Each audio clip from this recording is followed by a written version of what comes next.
What are the main differences between a crown and a veneer, and how can I determine which one is right for me, Dr. V? Should That's a you be good answering? question. All right. Okay. So the question is, what is the difference between a crown and a veneer?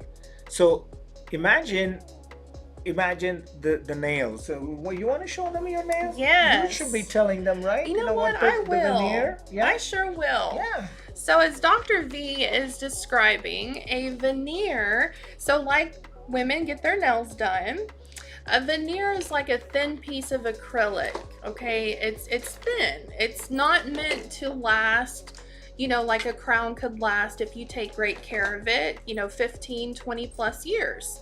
A veneer is meant to last somewhat of a while, however, not very long. Now, a crown, we have different materials that we can make a crown out of that is durable.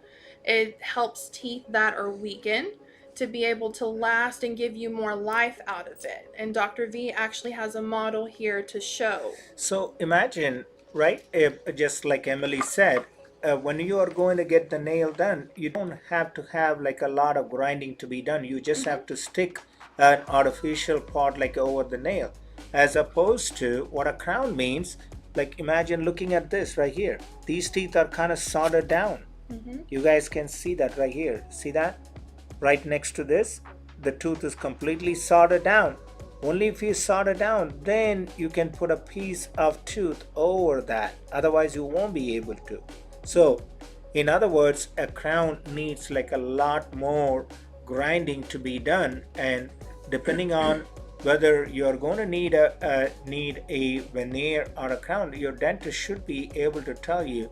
And then the other thing is the veneers are most common in the front teeth, and are they are only done mostly on the front teeth, and very rarely we do that on the back teeth. Maybe up to right here, the what we call them as a premolar, we Mm-hmm. do, but mostly it is done on the front teeth. For The veneer cosmetic, for right? exactly right. Thank you for letting me saying that. Yeah, but mostly it is done for cosmetic reason, as opposed to a crown. When you do have actual damage to the teeth, Mm-hmm. then we recommend you get a crown. And very rarely, depending on the whether you have like a heavy grinding habit, or you may possibly have had some kind of a veneer done in the past, and the veneer keeps coming out because of your grinding habit, or maybe for other variety of reason, maybe you are not the best candidate for a particular type of veneer, then we may recommend doing a crown for you. But otherwise, most part, the difference is either you put a facing on the top of that, or you grind the teeth and then you put a complete structure over it, and that's the difference between a veneer and a crown. Great example. Wonderful. Thank you. Yes. Thank you, Dr. V. That was very good information.